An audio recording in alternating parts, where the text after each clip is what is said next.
E sem mais, vamos chamar ao palco o convidado de hoje e vamos recebê-lo com aplausos de boas-vindas, por favor. Deixar uma passagem. Obrigado.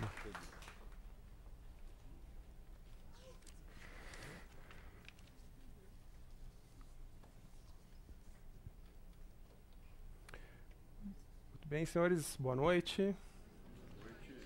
Eu gostaria de agradecer o convite da CPFL Cultura, do professor Arthur Guerra, curador desse módulo, e creio que é um privilégio poder conversar com vocês sobre maconha. Importante que eu ressalte, antes de mais nada, um pouco da minha formação. Eu sou médico, consequentemente, eu desenvolvi como psiquiatra um trabalho com o tratamento de pacientes dependentes de maconha, dentro do meu projeto de mestrado.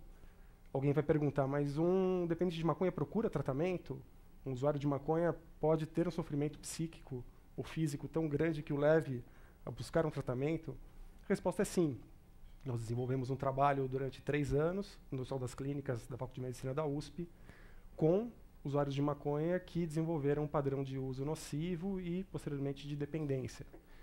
Eu faço essa ressalva porque quem está falando para os senhores é um médico. E isso, obviamente, que desempenha alguma influência sobre os meus pontos de vista, sobre a maneira com a qual me expresso.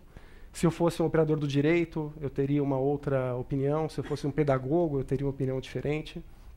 Mas é óbvio que eu creio que todas essas disciplinas, essa visão multifacetada do fenômeno, ela enriquece, enfim, esse diálogo e nos leva a chegar a conclusões mais precisas e mais complexas.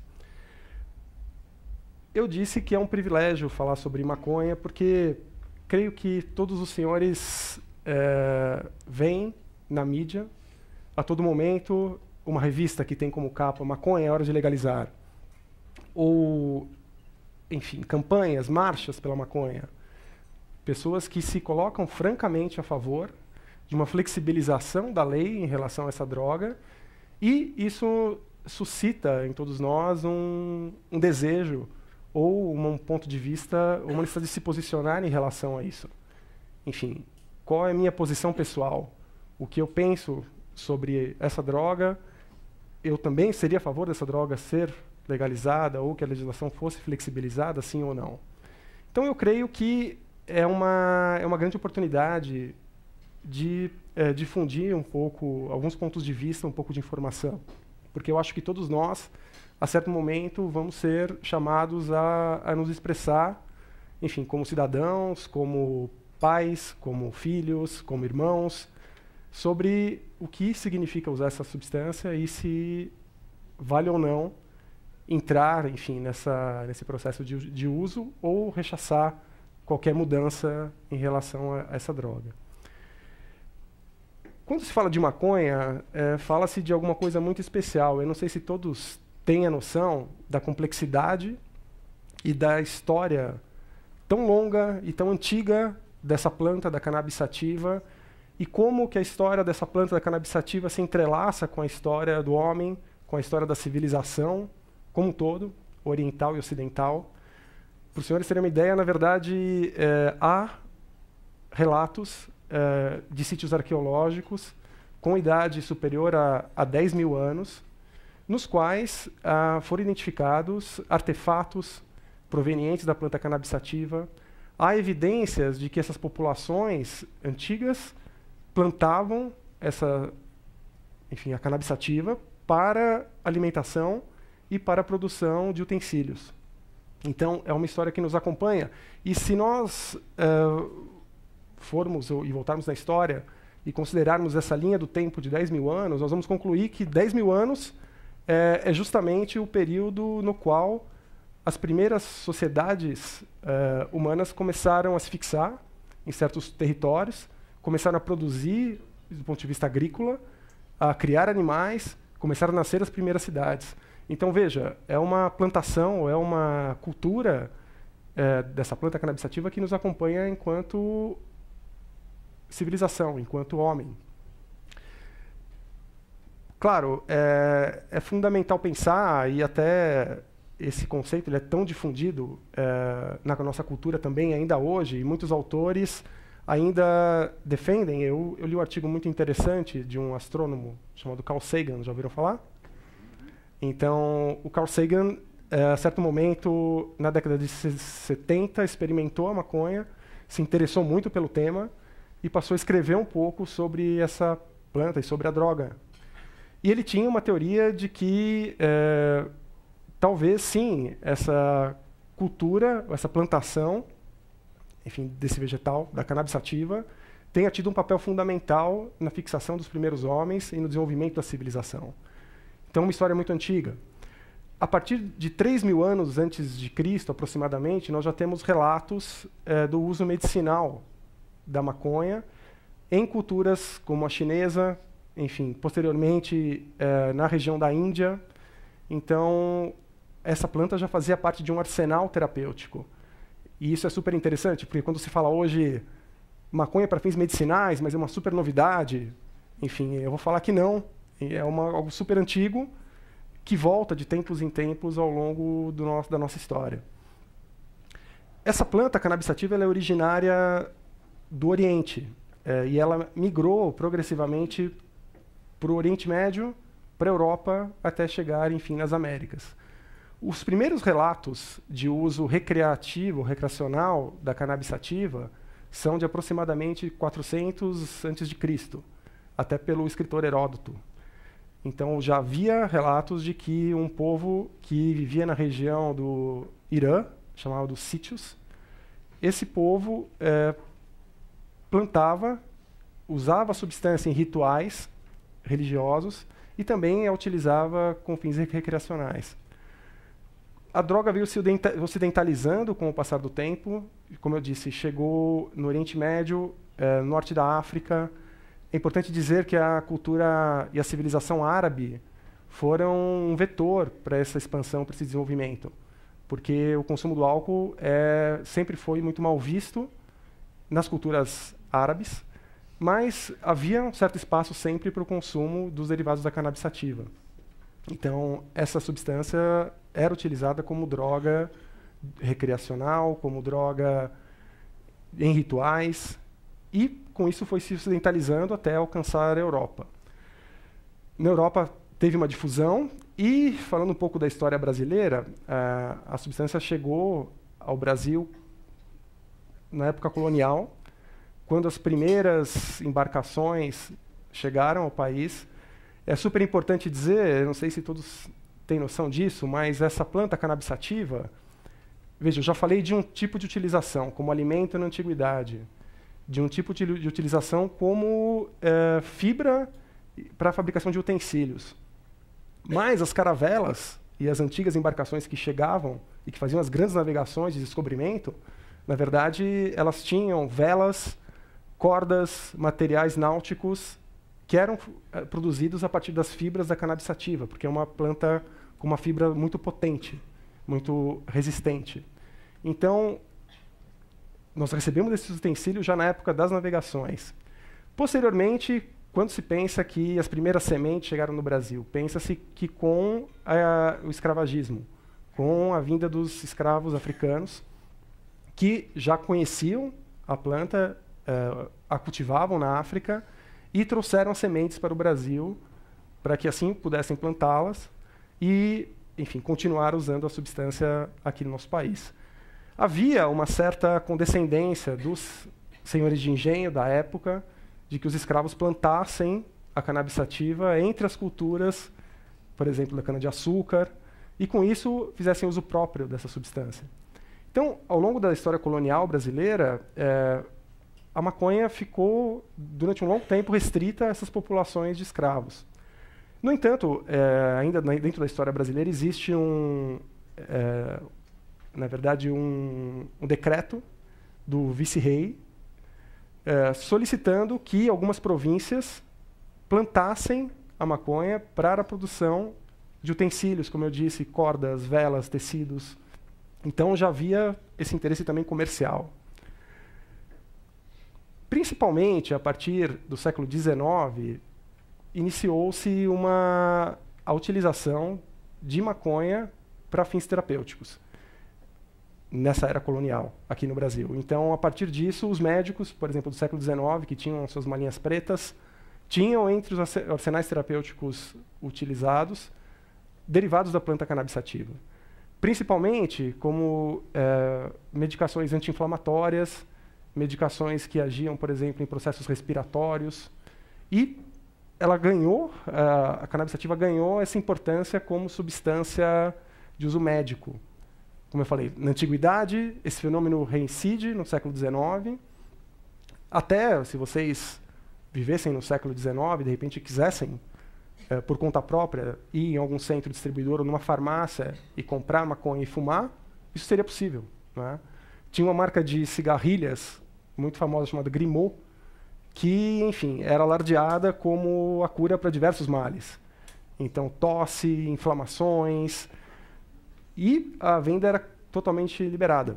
Isso não era só um fenômeno no Brasil, no mundo inteiro. Então, nós adotávamos, na época, essa farmacopeia, nós utilizávamos essa substância como em outros países, enfim, ela também era utilizada. E, efetivamente, com o passar do tempo, tornou-se uma ferramenta extremamente útil e eficaz para uma série de condições médicas. No início do século XX, inicia-se em diversos lugares do mundo uma cruzada, enfim, de controle e até, a partir da década de 30, proibicionista em relação à maconha. É interessante que até em uma das convenções da Liga das Nações, na época, porque ainda não havia a ONU, na verdade, uma das convenções que delimitou a cannabis como uma droga problemática teve a participação de um médico brasileiro, o Dr. Pernambuco Filho. E esse Dr. Pernambuco Filho foi um dos maiores defensores de que a maconha entrasse no rol das substâncias não permitidas ou não com uso não liberado.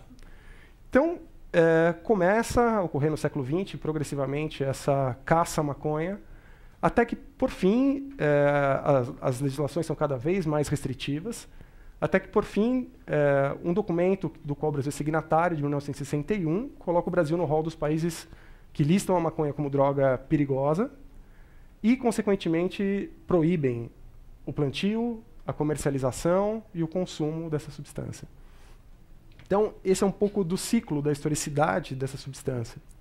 No entanto, leis à parte, como os senhores sabem, hoje aqui nós estamos falando de maconha. Ou seja, de 1961 para cá, a proibição funcionou, de certo modo, mas parece que não totalmente. Então, nós estamos aqui discutindo efeitos, prejuízos, legislações. Então, essa substância continuou nos acompanhando. Ela passou por um uso ilícito, deixou de ser uma droga considerada ilícita, tornou-se uma droga ilícita, mas continuou extremamente popular.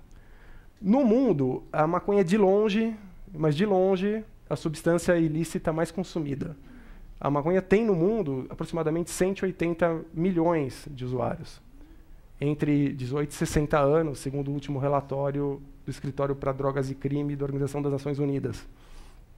Além disso, mesmo dentro da população brasileira, as nossas proporções de uso na vida são aproximadamente entre 6% e 7%, de acordo com os últimos levantamentos. Ou seja, para cada 100 pessoas que eu perguntar, você já fumou maconha ao longo da sua vida? 6 ou 7 vão me dizer que sim. Ah, mas 93 vão dizer que não? Sim. Sempre nesses estudos pode haver alguma subestimativa. Mas tem um dado que é interessante, que esse número do Brasil, 6 a 7% de uso na vida, na verdade, ele é bem díspare em relação ao que acontece em outros países. E esse é um fenômeno muito interessante. Se eu pego um país, eu considerar um país europeu, Alemanha, Holanda, Reino Unido, França, o consumo na vida gira em torno sempre de 30% a 40% da população. Nos Estados Unidos, mais de 30%, geralmente. No Canadá, eu, inclusive, estava lá quando saiu um relatório que causou um certo escândalo na mídia local, aproximadamente 40%. Poxa, mas nós não ouvimos que as pessoas têm que ser mais informadas, que o que falta é educação, informação. Como que nos países então desenvolvidos, que os níveis educacionais são maiores, Esses caras educados, eles escolhem fumar mais? É isso? É exatamente isso. E isso é um fenômeno interessante, porque, tudo bem, a proporção de uso na vida no Brasil é entre 6% e 7% da população. No entanto, se eu considerar subpopulações, se eu filtrar, por exemplo, a subpopulação de estudantes universitários, esse índice cresce. Então, entre estudantes universitários, esse número chega a 25%, 30%. Então, parece que acessar a informação, de algumas maneiras, o vínculo com certos grupos e a disponibilidade da droga tende a aumentar esse consumo. Obviamente que não é pouco. Se nós pensarmos 6% a 7% da população brasileira, é um número significativo. E há relatos de que aproximadamente de 1 a 1,2% da população brasileira, 1% da população brasileira tem dependência da maconha, que eu vou falar um pouco posteriormente dos sintomas, enfim, e de como que nós enxergamos essa síndrome, dependência da maconha. 1,2% da população de 200 milhões não é pouca coisa, aproximadamente 2 milhões de pessoas. Então, essas pessoas estão por aí, vivendo no cotidiano. Muitas vezes eles não procuram ajuda, porque, diferentemente de, por exemplo, da cocaína ou do crack, enfim, cocaína nas duas formas, cocaína, ou pó, cocaína, enfim, tipo crack, na verdade, essas outras drogas produzem um prejuízo, um dano muito rápido, e essas pessoas chegam mais para o tratamento. Mas alguém vai dizer, mas o problema do Brasil não é o crack, não são as cracolândias, não é isso que nós discutimos a todo momento? Tem muito menos dependentes de crack do que de maconha, não é, no Brasil. Isso é um dado estatístico. Então, e essas pessoas, como eu disse, dependentes de maconha, também têm o sofrimento, mas muitas vezes não procuram ajuda. Eles carregam por anos a dependência, até que, em certo momento, alguns fatores motivacionais, inclusive, podem levá-los a buscar um tratamento. Dando continuidade, na verdade, uma coisa super importante, quando eu falo de maconha, eu falo cada vez mais de um produto heterogêneo. O que eu quero dizer com isso? A maconha que se fuma hoje, ela é muito diferente da maconha que se fumava na década de 60, por exemplo. Então, se o teu pai, de repente, se revela e te conta, meu filho, eu fumei maconha e não faz mal. Opa, não esqueça que a maconha que ele fumou era diferente. Era uma maconha muito menos potente do que a maconha que nós temos atualmente. Ah, mas como que se mede a potência da maconha? Uma coisa fundamental para mensurar a potência da maconha é a proporção do princípio ativo principal que existe na droga, que tem um nome complicado, delta-9 tetrahidrocannabinol. Alguém quer teste de dicção? Na prática, nós chamamos de THC. Então, veja, enquanto na década de 60 havia maconhas com 2% a 3% de THC, depois nós vamos falar do exemplo do Uruguai, mas o Uruguai colocou na lei, que eles aprovaram recentemente, uma margem média de THC de cerca de 15%. Então, veja, é 5 vezes mais forte do que o que era fumado anteriormente. Da mesma maneira, talvez um dos modos mais inocentes de se fumar maconha é aquela clássica, que depois eu vou até colocar um vídeo para que vocês possam ver, mas aquela coisa das folhas, enfim, do cigarro chamado de baseado. Mas nós temos algumas formulações, tipo haxixe, tipo resina, enfim, de maconha, que são muito mais potentes, que têm uma proporção muito maior de delta-9 e THC. Da mesma maneira, alguns caras, principalmente fora do país, eles desenvolveram, a certo momento, cruzamentos entre subespécies para justamente produzir variáveis que tivessem um teor maior de THC. Então a maconha foi ficando mais potente. Eu falava da maconha no Brasil. Como que é a maconha no Brasil? Ela não é uma maconha, então, com essa característica de produção, muitas vezes, de uma seleção de subespécies. A maioria da maconha produzida no Brasil, ela é produzida na região centro-oeste e na região nordeste. E aqui na região sudeste, na verdade, nós temos um afluxo de maconha que vem de países como o Paraguai e da Bolívia. Então, são os principais exportadores de maconha para o Brasil. Só que é muito importante que nós estejamos atentos, porque com essa recente tendência a um crescimento da renda média do brasileiro, eu tenho cada vez mais propensão a achar que os brasileiros vão querer fazer cada vez mais o que os estrangeiros de renda mais alta fazem. por exemplo, nos Estados Unidos, no Canadá, na Europa, nós temos um modo crescente de produção, que é a chamada produção indoor. Na produção indoor, eu vi exemplos claros disso. Um grupo de amigos, adolescentes, aluga uma casa, então aquela casa para eles morarem, a princípio, né? E no porão daquela casa, no basement, eles instalam lâmpadas tão fortes quanto essas, enfim, podem ficar acesas 24 horas por dia. Então, dentro dessa casa, eles produzem uma maconha de alto teor de THC. Consequentemente, eles comercializam essa substância com alto valor agregado e, assim, tocam um negócio. Essa é uma coisa muito importante.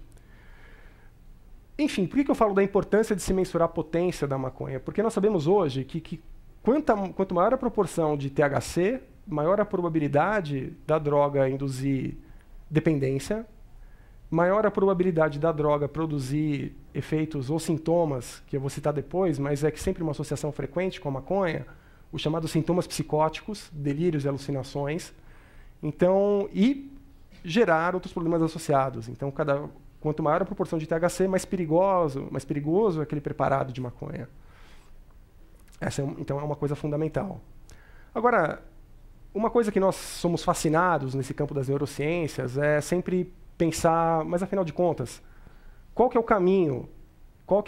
Por onde esse cigarro de maconha, por onde esse baseado caminha para produzir o efeito psíquico nos usuários, que os tornam usuários frequentes, que os tornam dependentes, que eles vinculam ao prazer importante do uso daquela substância.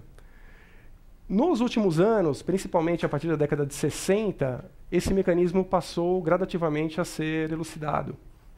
Na verdade, para a maconha, isso aconteceu de uma maneira um pouco atrasada, em comparação com outras drogas, como a cocaína, como a heroína, que esses efeitos ou que esse ciclo já era bem conhecido, porque isso se deve à característica química dos compostos que estão dentro do cigarro de maconha, dos chamados canabinoides. E lembra, quando eu falava THC como princípio ativo, isso é uma simplificação, porque dentro de um preparado de maconha tem pelo menos 400 canabinoides diferentes. Mas o THC é um dos mais importantes, é um dos que mais a gente considera. Então, se eu falo maconha e quero pensar numa substância que produz efeitos, que eu posso responsabilizar por determinados sintomas, eu penso no THC, só que tem muitos outros, não é? Mas retomando, como eu dizia, então, é uma coisa fascinante para nós que gostamos de neurociências entender como que aquele ato de fumar se torna uma sensação, como que aquele ato de fumar se torna uma alteração de nível de consciência, como que essas pessoas, depois de usar a substância, começam a ver o mundo à sua volta de uma maneira diferenciada.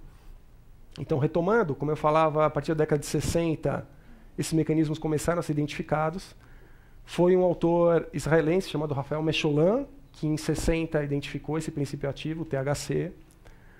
E, posteriormente, muitos anos depois, identificou-se justamente as regiões cerebrais que seriam aos quais esse princípio ativo liga-se.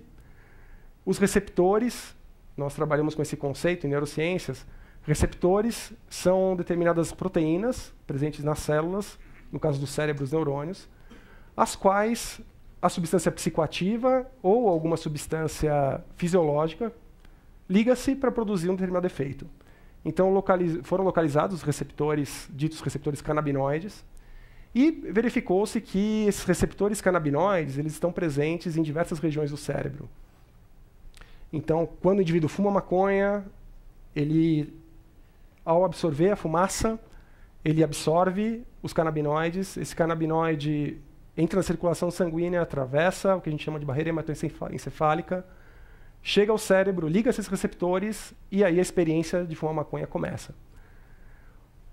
Para quem ainda não fumou maconha, assim, nós temos relatos muito na literatura, na cultura de uma maneira geral, muito ricos em relação ao que é essa sensação. Nós temos um escritor super conhecido, um clássico que é Baudelaire, que escreveu aquele livro Os Paraísos Artificiais, enfim, que fala de maconha, que fala de ópio, mas descreve vivências poéticas e muito ricas de como essa sensação do uso dessa droga. Mas nós temos também outras referências. Eu li recentemente, como eu disse, um ensaio desse astrônomo Carl Sagan, muito interessante, sobre como ele descobriu, enfim, os efeitos e como ele se sentia a partir de cada episódio de utilização. Então, o efeito, basicamente, é de recompensa, de prazer, mas, ao mesmo tempo, como você tem uma densidade desses receptores canabinoides muito alta em regiões de controle das emoções, em regiões de associação das percepções, em regiões de memória. Então, você tem, com esse conjunto de efeitos, uma possibilidade de uma percepção diferenciada à tua volta, de um conteúdo emocional potente em relação a essas percepções e do acesso a conteúdos de memória muito, muito antigos. Não é?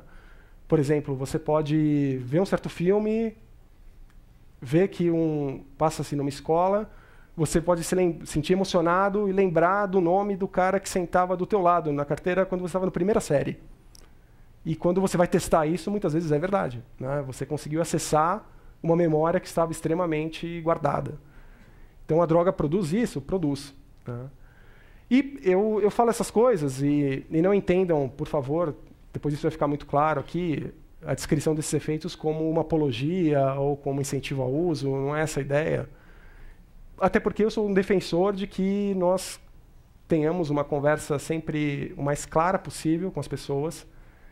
Toda tentativa de demonizar, enfim, uma substância, uma droga ou qualquer outro comportamento humano, na verdade, se ela não tiver consistência, ela cai em descrédito. E aí não se consegue discutir em alto nível e perde-se esse efeito. Então, as pessoas usam maconha porque, sim, daquele uso elas obtêm um prazer. Naquele momento, é uma sensação prazerosa. Claro, esses receptores canabinoides, eles estão presentes também em outras regiões do cérebro. Por exemplo, na região do hipotálamo. O hipotálamo controla diversos ciclos hormonais, pode controlar comportamentos como sono e apetite. Daí vem aquela coisa, né? Vocês já ouviram falar da larica, né? Enfim, e é comum isso acontecer. Por exemplo, se eu recebo para atender um menino de 13 anos, enfim, que de repente começou a andar de skate, andar com roupas do Bob Marley, não é? Enfim, e a mãe de repente me fala: doutor, ele chega de óculos escuros da rua depois de andar de skate, chega, enfim, abre a geladeira e come tudo, né? Será que ele está fumando maconha? Há evidências que sim, minha senhora. Há evidências que sim.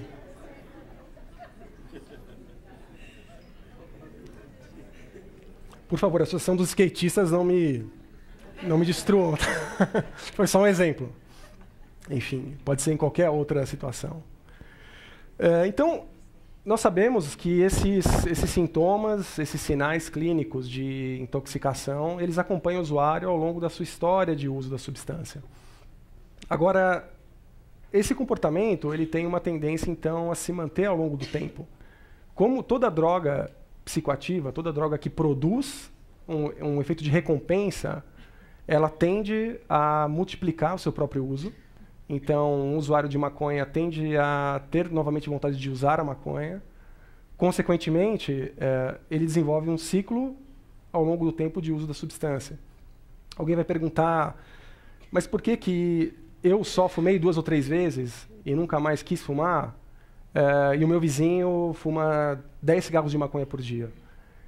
Para essas perguntas, nós ainda não temos todas as respostas. Realmente, algumas pessoas parecem, enfim, ter uma tendência a desenvolver uma certa relação com certa substância. Isso tem a ver com diversos fatores, do efeito psicoativo que a substância provoca para aquele indivíduo. Muitas vezes a substância vem e preenche uma lacuna em relação a alguma dificuldade que aquele indivíduo tem, por exemplo, de ansiedade. No meu estudo, na verdade, eu percebi que a comorbidade, ou seja, a presença de um diagnóstico de um transtorno de ansiedade conjunto era muito comum em pessoas dependentes de maconha. Então, utilizar uma substância relaxante talvez fosse uma espécie de automedicação para essas pessoas. Então, é algo que tem que ser também considerado. Agora eu vou passar um vídeo para vocês. Luna? Pode ser que sim.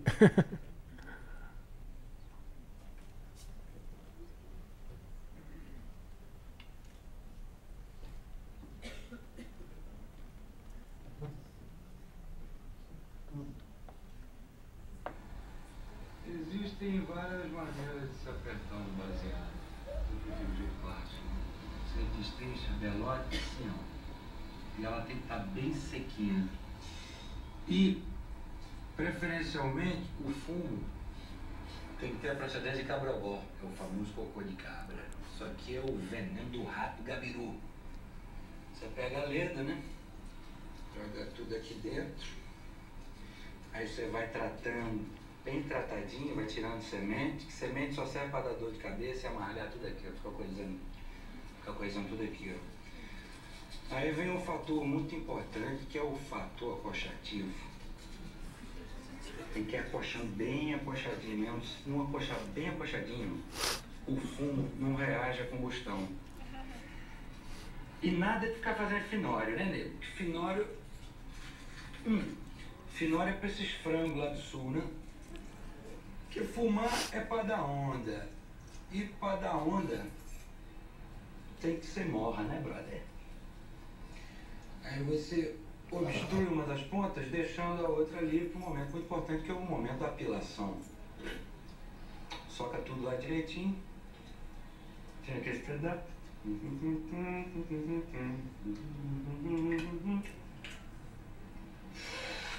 Carbura.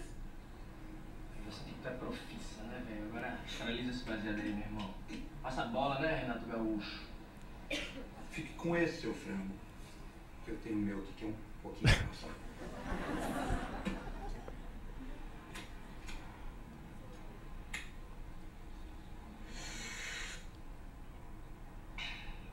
Gente, acho que a gente devia ir atrás de Jonas, que tá muito descompensado de tudo que aconteceu. Eu quero fumar não.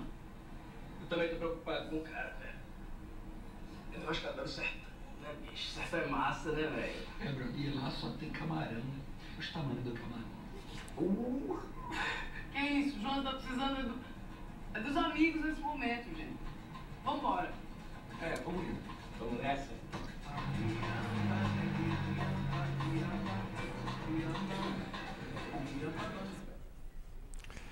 Muito bem, esse é de uns múltiplos exemplos, enfim, na cultura, no cinema, claro, de como esse assunto é abordado, de como é algo presente. Claro, vem esses viés do humor, enfim, que permeia, por exemplo, essa cena.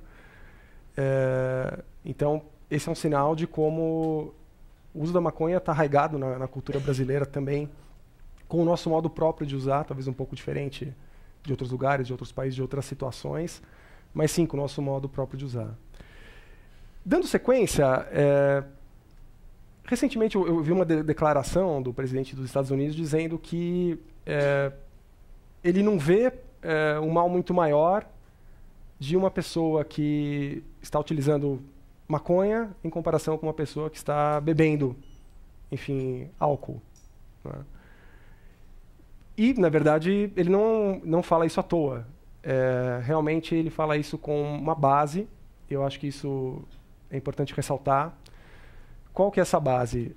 Tem um estudo muito interessante que saiu há aproximadamente 4 anos no Lancet, que é um periódico muito renomado, com alto impacto, que justamente se propôs a avaliar, afinal de contas, qual que é o dano efetivo que as substâncias produzem. Enfim, o álcool e o tabaco são drogas lícitas, mas será que são lícitas porque são as drogas que produzem menos dano em relação às ilícitas? Então, para esse estudo, ele utilizou uma metodologia de convidar especialistas, experts, nessa área de álcool e drogas, e pedir para que esses experts dessem notas para cada uma das substâncias, lícitas e ilícitas, em 2 contextos. No contexto dos males que ela produz para o próprio indivíduo usuário e no contexto dos males que ela produz para a sociedade. Vocês acham que a maconha ficou em primeiro? Não ficou. Na verdade, a maconha ficou em 7º lugar. Antes da maconha, em primeiro lugar, disparado, ficou o álcool.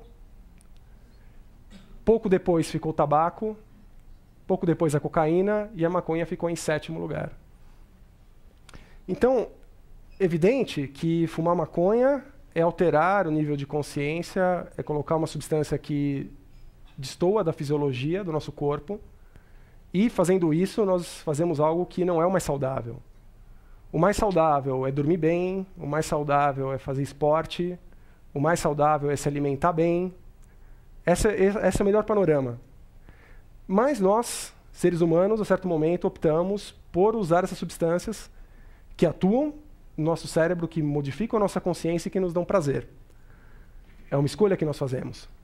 E dentro dessa escolha que nós fazemos, nós temos uma literatura, nós temos estudos demonstrando que a maconha nem é a droga que provoca mais dano. Veja, eu digo, ela nem é a droga que provoca mais dano. Eu não disse a maconha não provoca dano. E é disso que eu vou começar a falar agora. Então, fumar maconha pode fazer mal? A resposta é sim. Tanto problemas físicos quanto problemas psíquicos. E depois eu vou me deter bastante nesse aspecto psíquico, mas iniciando pelos físicos, hoje nós sabemos que estudos da função pulmonar demonstram que usuários frequentes de maconha podem evoluir com alterações celulares pulmonares, muitas delas pré-malignas, enfim. E, além disso, a maconha, através da sua fumaça, tem proporções muito semelhantes ao tabaco, de alcatrão e diversos outros carcinógenos, substâncias que desencadeiam neoplasias, cânceres. Então, há sim a ideia de que a maconha pode ser associada a maior incidência de câncer, tanto pulmonar quanto de cavidade oral, porque realmente essas alterações são verificadas. No entanto, é importante dizer, do ponto de vista metodológico de um estudo, é muito difícil, muitas vezes, atribuir a causa ou atribuir à maconha esse papel de única culpada pelos problemas. Por quê? Vocês vão convir comigo que muitas dessas pessoas que desenvolveram câncer no futuro também foram usuários de tabaco anteriormente. Dessa maneira, é muito difícil você atribuir só ao efeito da maconha a origem, por exemplo, de um câncer de pulmão. Da mesma maneira, nós temos relatos de estudos que demonstram um aumento de mortalidade em pessoas que tiveram, por exemplo, um infarto do miocárdio. Se essas pessoas são usuárias de maconha frequente, elas podem evoluir com um aumento de mortalidade. Como isso acontece? A maconha age não só no sistema nervoso central. Nós temos aqueles receptores canabinoides que eu citei também em diversos outros órgãos e sistemas, em proporção bem menor em relação ao sistema nervoso central, mas também presentes. Por exemplo, nós sabemos que o uso de maconha produz uma vasodilatação periférica com uma taquicardia reflexa. Então, trocando em miúdos, para quem, claro, não é da área da saúde, então você tem uma vasodilatação, por isso que quem muitas vezes utiliza maconha fica com o olho vermelho, porque você tem uma dilatação de alguns vasos. Consequentemente, com a tendência de queda da pressão arterial, com a vasodilatação, você tem um aumento da frequência cardíaca. E para alguém que já teve um infarto miocárdio, aumentar o trabalho cardíaco pode ser associado à mortalidade. Então, alguns dos efeitos físicos, nós poderíamos nos deter por longo tempo falando disso, mas como eu falei, eu não quero só falar disso, porque eu quero me focar mais nos psíquicos, e até porque clarear as coisas de uma maneira muito nítida, atribuindo a causa só à maconha, na verdade é algo que a gente tem dificuldade metodológica em fazer. Então, os problemas psíquicos. Dentre os problemas psíquicos, nós temos dois tipos de fenômenos principais, assim posso chamar. Então, nós temos os transtornos comórbidos. O que é isso? Para algumas pessoas que têm predisposição, utilizar a maconha pode desencadear transtornos psiquiátricos. O que eu quero dizer com isso? Nós temos um estudo que é um clássico da década de 80, de um autor chamado Andreasson, sueco, que acompanhou um número muito grande de inscritos no exército sueco, cerca de 50 mil. E ele verificou que, no início do estudo, os militares tinham 18 anos. Os que, no início do estudo, tinham fumado pelo menos 50 vezes a maconha, acompanhando esses sujeitos 15 anos depois, eles tinham um risco 2 vezes maior de serem diagnosticados com esquizofrenia em relação àqueles que não tinham fumado maconha de maneira pesada. Então, na verdade, existe uma força de associação entre fumar maconha e ser diagnosticado com um transtorno dito psicótico, como é o caso da esquizofrenia, por exemplo. Além disso, estudos mais recentes continuaram demonstrando essa tendência, com associações mais fortes ou mais fracas, mas até alguns estudos de meta-análises. Traduzindo, meta-análise é um estudo realizado para dirimir alguma dúvida na literatura quando os dados ainda são inconclusivos. Então, eu reúno um grande número de estudos. A partir da união desses estudos, eu consigo somar esses achados e, consequentemente, eu consigo tirar conclusões baseadas em amostras populacionais muito maiores. Então, é um pouco da metodologia da meta-análise. Então, o estudo de meta-análise demonstrou que utilizar a maconha de maneira pesada também praticamente dobra, ao longo dos anos, a probabilidade de sintomas psicóticos. Esse tema é complexo, algumas pessoas ainda questionam se realmente essa associação é forte, mas eu posso dizer para vocês, isso da minha experiência clínica, se você tem um pai ou uma mãe que já realizam algum tratamento psiquiátrico, particularmente esse tratamento psiquiátrico é para um transtorno tipo esquizofrenia, ou mesmo para um transtorno tipo transtorno bipolar grave, não fume maconha. Não fume maconha porque você é uma pessoa vulnerável. E é um mecanismo chave e fechadura, muitas vezes independente da dose consumida. Nós vemos algumas vezes indivíduos desencadearem um quadro psicótico, mesmo fumando pela primeira ou segunda vez na vida. Então, é uma associação que realmente deve ser olhada, enfim, cuidada. E até uma coisa interessante quando nós falamos, e vamos entrar um pouco na questão Estado, políticas, legislações. Olha que informação útil, não é? Jovens, se você tem um pai ou mãe que faz um tratamento psiquiátrico, que tem esquizofrenia como diagnóstico, não fume maconha, senão você pode ter problemas. Alguém já viu essa notícia em algum lugar, alguma vez? Não é? Então, veja, é de coisa simples de prevenção que eu falo. É uma informação muito válida. E esse cuidado não existe no país com as populações vulneráveis.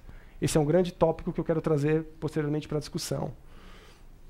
Então, nós temos uma associação muito forte entre usar maconha e esses transtornos psicóticos, particularmente a esquizofrenia. Um outro tópico muito interessante é aquela coisa do prejuízo cognitivo. Tem um conceito muito clássico em quem trabalha nessa área de que utilizar maconha torna o indivíduo sem motivação. Aquele cara fuma maconha, não quer saber de nada, enfim, vai para a escola, mas vai mal, não quer saber de arrumar trabalho, enfim, não consegue ter um sucesso, não é? Na vida pessoal, profissional, ele vai ficando com prejuízos. Então, esse é um conceito muito intuitivo dessa síndrome motivacional, e hoje nós achamos que isso está muito vinculado a um efeito que a maconha sim possui de produzir prejuízo cognitivo. O que eu quero dizer com prejuízo cognitivo? Então, um usuário de maconha frequente e pesado, ele tende a ter uma atenção reduzida, ele tende a ter um aprendizado verbal prejudicado, e ele tem uma memória prejudicada também. Como eu falei, se vocês repararem, eu estou citando alguns prejuízos que têm a ver com alguns dos lugares do cérebro nos quais a maconha justamente tem o seu efeito. Então, essas pessoas que são usuárias crônicas, elas vão desenvolver esses prejuízos, elas vão perder gradativamente o interesse que elas possuíam antes, por exemplo, em atividades que requerem um desempenho cognitivo mais acentuado, como aprendizado, como estudo, enfim, como até um trabalho numa certa circunstância, se esse trabalho depender de um funcionamento cognitivo. Para a disposição física, talvez não afete tanto, mas para a cognição, sim, isso afeta. Agora, a questão que vem logo na sequência, mas esses prejuízos, eles são temporários ou eles são duradouros? E essa é uma questão de grande discussão na literatura. Realmente, alguns autores defendem que poucos meses depois de interromper o uso da maconha, aquele indivíduo conseguiria voltar a funcionar normalmente, do ponto de vista cognitivo, e outros não. Outros defendem que alguns prejuízos, sim, podem ser mais prolongados, podem ser definitivos. Então, nós temos uma ambivalência, não temos ainda uma resposta definitiva sobre isso. Agora, uma coisa que nós temos, assim, como certa, é que algumas populações, tipo adolescentes e pessoas, como eu disse, com uma predisposição biológica a outros transtornos, essas populações elas têm que ser protegidas do uso da maconha. Por quê? Porque nós temos estudos de acompanhamento de adolescentes demonstrando que usar maconha com antes de 15 anos aumenta em 5 vezes o risco na idade adulta do desenvolvimento de dependência de outras drogas. Em 5 vezes. É muito potente. Da mesma maneira, usar maconha precocemente produz um abandono escolar em proporções muito maiores em relação aos não usuários de maconha. Além disso, alguns estudos de imagem cerebral de adolescentes usuários pesados de maconha demonstram algumas alterações em regiões cerebrais específicas, como o hipocampo, que é a região da memória, e alterações entre a conectividade neuronal. Ou seja, esse período tão importante da adolescência, que é um período, digamos, do término do desenvolvimento, isso é importante ressaltar dentro das neurociências, na verdade, um adolescente ainda não é alguém pronto para a idade adulta. O adolescente vai ter a sua configuração cerebral terminada, digamos assim, principalmente dos 19, 20, 21 anos. Então, se ele utiliza essa droga nesse momento, enfim, que ele tem ainda uma conformação cerebral não concluída, sim, pensa-se que ele pode ter prejuízos que fiquem duradouros. Ele pode ter um cérebro não configurado dentro do seu desenvolvimento e, consequentemente, um cérebro não configurado dentro do seu desenvolvimento torna-o mais vulnerável, mais impulsivo, predisposto a outros transtornos, e tudo isso em conjunto fecha o ciclo, tornando ele usuário de outras substâncias e piorando ainda mais esse cérebro.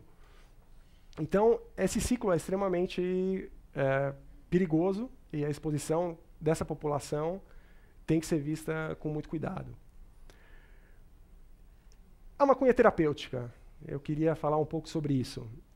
Como eu falei dos relatos históricos do uso da maconha, chineses, indianos, no século XIX, enfim, e ao longo da história da humanidade, então se esses caras usavam maconha tão frequentemente, eles não eram bobos, né? Enfim, realmente alguma coisa melhorava, né?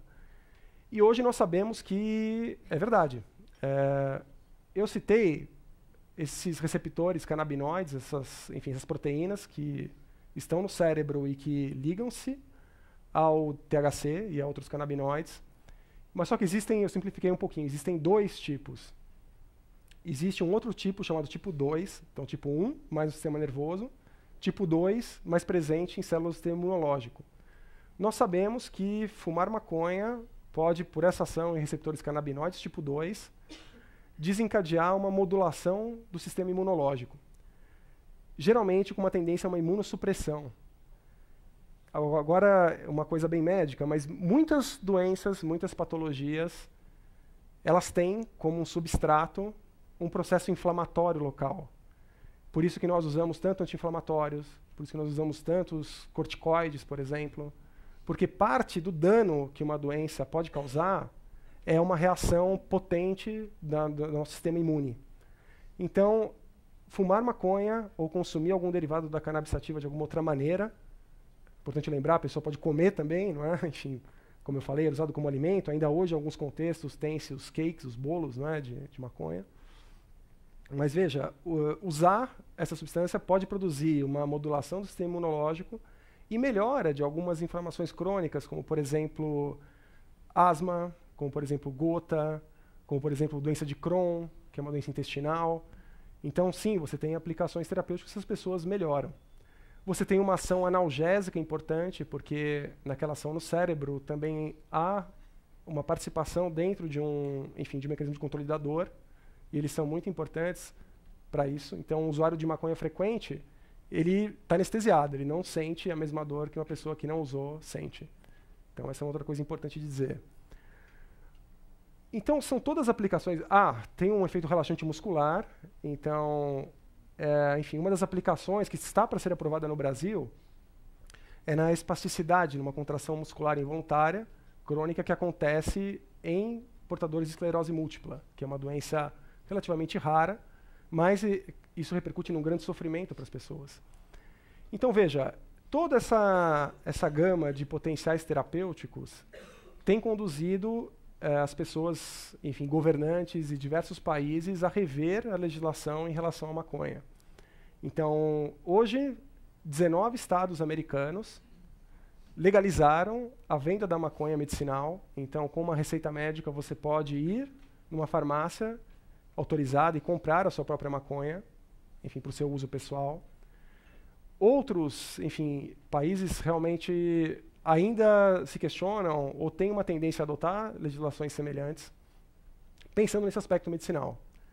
Agora, tudo isso, enfim, vai uma crítica, porque eu creio que isso confunde um pouco a cabeça das pessoas. De que maneira? Legalize a maconha porque a maconha tem fins medicinais. Veja, hoje nós temos diversas medicações aprovadas para o uso fora do país que, enfim, são feitas a partir de princípios ativos da planta cannabis sativa. São produtos sintéticos, é uma pílula que você toma e você não precisa fumar maconha, não é, e ter o barato, não é, e ter o efeito da maconha para obter o efeito medicinal. Do ponto de vista laboratorial, é totalmente possível que se consiga obter aquele efeito, aquele benefício, com a manipulação farmacológica daqueles princípios ativos. Então, sim, isso já existe. Até porque tem literatura suficiente para mostrar que se você opta por fumar maconha com fim medicinal, afinal de contas, será que aquele prejuízo pulmonar que eu falei, que você vai assumir fumando, vai valer o benefício que você vai ter para melhorar alguma inflamação, para melhorar alguma outra coisa? Então, veja, é uma relação aí de custo-benefício que tem que ser muito bem avaliada. Eu acho que boa parte de vocês devem ter visto uma grande repercussão na mídia nos últimos meses sobre algumas mães que têm crianças que têm síndromes convulsivas, reentrantes, muito frequentes, que foram ao Congresso Nacional, que fizeram uma discussão muito ampla sobre, olha, realmente essa substância deveria ser, ou os derivados da cannabis sativa deveriam ser permitidos. Veja, nesse caso, um medicamento funcionaria, que era o canabidiol. O canabidiol é um dos canabinoides que tem uma ação anticonvulsivante. Então, a nossa legislação, inclusive para a legalização das medicações, ela é um pouco lenta.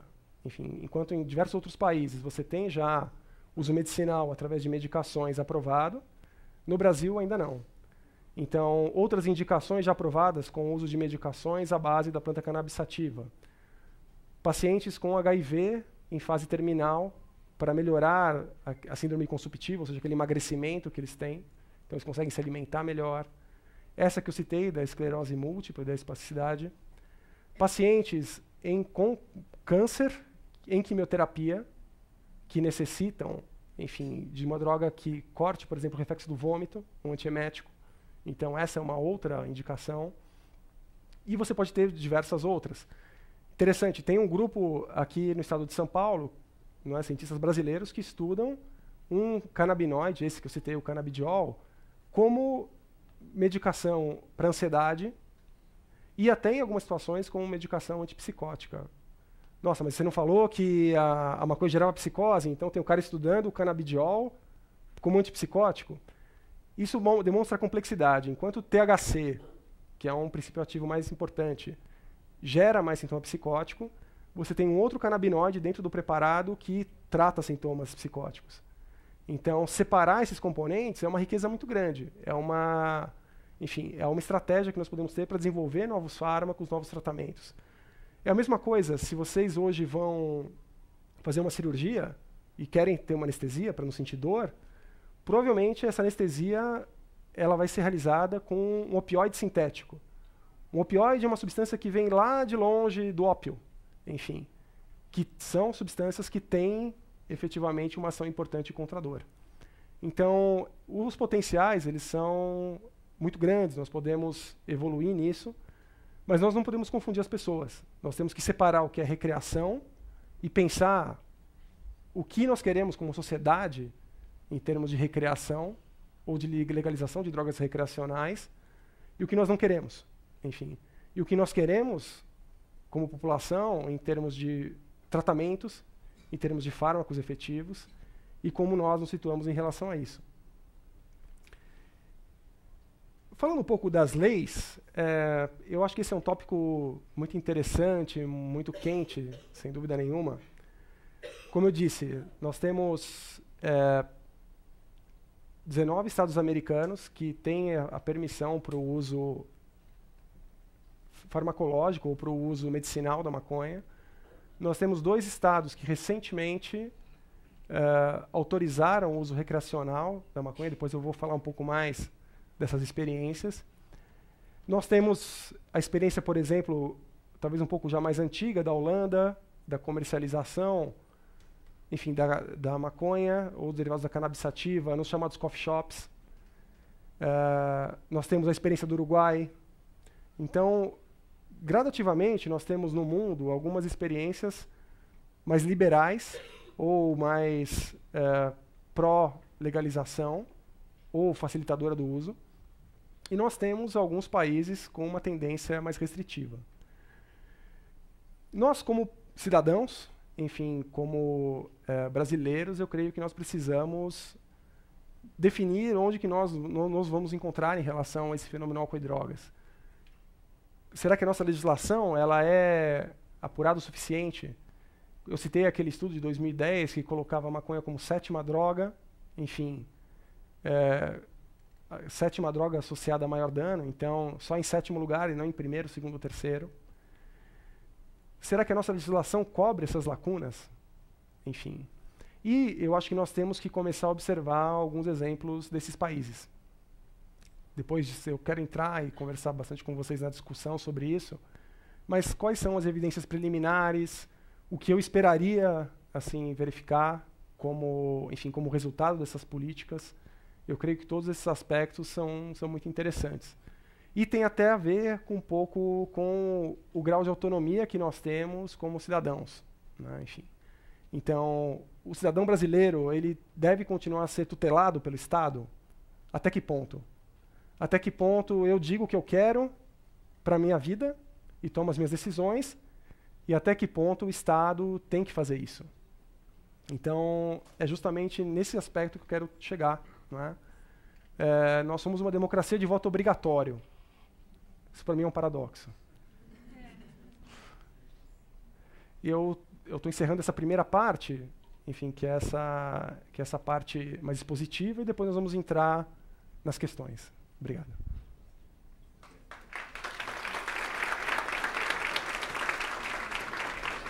Obrigado, doutor Hercílio, né, por dar para nós, né, esse papel tão importante de refletir, né? Refletir. Nós não podemos sair daqui com soluções prontas, mas pelo menos com uma reflexão entre recreação e tratamento, entre que tipo de sociedade nós queremos. Então, agora é com vocês. Levantem a mão se vocês querem participar. Isso. Por favor, fazendo perguntas, não fazendo discursos. Eu sei que não é uma terapia, aqui a gente não fazemos terapia individual ou coletiva, mas pouquinho só. Pedimos, por favor, para levantar a mão, aguardar algum segundo que a câmera chegue até vocês, estamos gravando. Tem perguntas da internet, mas a primeira pergunta é do nosso curador, o Arthur Guerra, que tem uma pergunta direta para o senhor.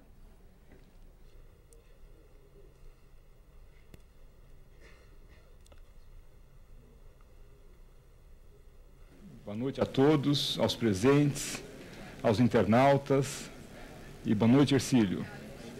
Excelente a sua apresentação, muito interessante mesmo. E para iniciar os debates, eu gostaria de colocar uma questão que eu acho interessantíssima, que é o que está acontecendo no cenário aqui do Brasil, com o Uruguai sendo o primeiro país do mundo que legalizou de fato a maconha, estados norte-americanos com uma postura bastante agressiva em relação a isso, o uso da maconha medicinal. E eu quero saber como que você, Hercílio, entende essa situação para o Brasil. Você acha que nós temos chances, no futuro imediato, ou a médio, a longo prazo, de termos escolhas desse tipo também? Mais uma vez, parabéns pela sua apresentação. Bom, eu preciso dizer que a sociedade brasileira é extremamente conservadora. Eu não sei se vocês viram, mas o último levantamento sobre se a população é contra ou a favor da legalização demonstra que a maioria da população é extremamente contra. Cerca de quase 80%. Poxa, mas por que eu vejo tanto barulho, eu vejo passeata? Ok, 20% não é pouco, mas os 80% são contra. Então nós somos, sim, conservadores, eu creio que essa é uma característica da nossa sociedade. Nem preciso dizer que no debate eleitoral, como nós temos visto, sem dúvida nenhuma que os candidatos que têm maior probabilidade de vitória evitam tocar nesse tema, porque eles perdem votos de qualquer jeito. Então, se eles ficarem a favor da legalização, eles perdem mais votos, né? E se eles ficarem contrários, eles perdem também. Então, esse tema é driblado. E eu acho que alguns candidatos que não me parecem com grandes chances, esses abordam de uma maneira muito de peito aberto, de maneira até muito corajosa e autêntica, eu vejo, não é? Mas eu considero que um pouco não fundamentada mesmo em conhecimento científico. E eu acho que esse é um problema. Aliás, esse é um problema que eu creio muito presente em relação à maconha, quando nós vemos assim com certa frequência autoridades, enfim, pessoas que já desempenharam papéis públicos importantes. Isso não é só no Brasil, em outros países também. Curiosamente, eles ficam mais liberais ou pró-legalização depois que já não estão mais no papel, não é? Exatamente, eu fumei, mas não traguei, aquela história toda, né? Enfim, mas é curioso como eles assim, se colocam dessa maneira mais pró-legalização posteriormente.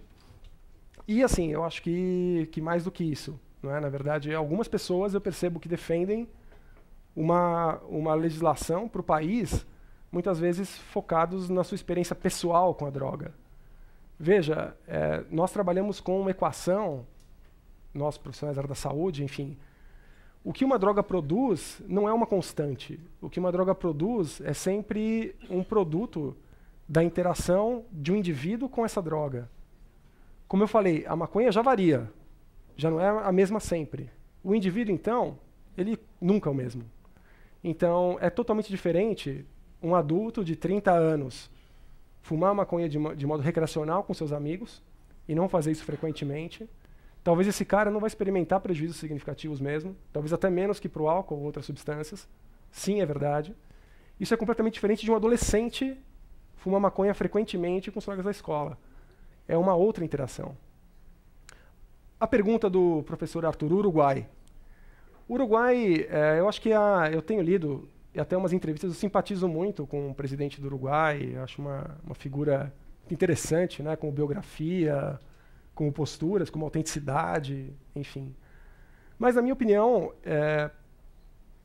ele se baseia em uma premissa que algumas pessoas que defendem a legalização se baseiam que eu acho que talvez não é totalmente correta. Qual que é essa premissa? Se eu disponibilizar a maconha e vendê-la oficialmente e permitir que as pessoas plantem nas suas casas, eu vou com isso quebrar o tráfico e a violência. Eu não acredito nisso. Eu não acredito que vender maconha oficialmente vai quebrar o tráfico e a violência. Por uma razão muito simples. Porque o tráfico vai vender uma maconha mais forte, ou de maior interesse, vai vender mais barato. Isso é o que aconteceu nos Estados Unidos. Então, hoje, você tem os lugares em que você pode comprar maconha, enfim, para fins medicinais, entre aspas, né? Enfim, só que o traficante vende por metade do preço. E a pessoa vai comprar do traficante ou vai comprar oficial? Então o tráfico continua existindo e o tráfico se reinventa. Ele se reinventa, ele oferece outros produtos. Eu acho que essa indústria está sendo subestimada. Enfim, ela é poderosa, ela tem conexões fortes em todos os lugares e ela vai se reinventar e vai continuar. Basta lembrar que vocês sabem que o álcool e o tabaco são legalizados, são lícitos. E vocês sabem que existe contrabando de bebida e de tabaco que vem de outros países para o Brasil. Então, veja, legalizar por si não diminui essa cadeia do crime associado. Então, eu creio que essa é uma coisa importante. O modelo uruguaio. Então, o Uruguai legalizou, ou pretende legalizar, porque isso não foi regulamentado, ficou para o ano que vem, na verdade, que cada pessoa possa comprar até 40 gramas de maconha para uso pessoal nos centros de dispensação do Estado. Então, vocês terem uma ideia, 40 gramas dá talvez 2 cigarros por dia, aproximadamente, né? Talvez um pouco mais até. E você pode plantar na sua casa até 6 mudas da planta. E você tem que ser uruguaio para poder fazer isso. Ele quis evitar o que aconteceu, por exemplo, na Holanda, daquele turismo do uso, que as pessoas vão nos coffee shops, enfim, e causava um tremendo transtorno. Então eu creio que esse é um engano. Eu acho que realmente o tráfico vai continuar existindo. Uma outra coisa, quando nós falamos sempre numa tendência a aumentar a oferta, isso é chave quando você pensa em álcool e drogas, né? Um conceito fundamental. Quando você aumenta a oferta de uma substância, ela vai ser mais utilizada.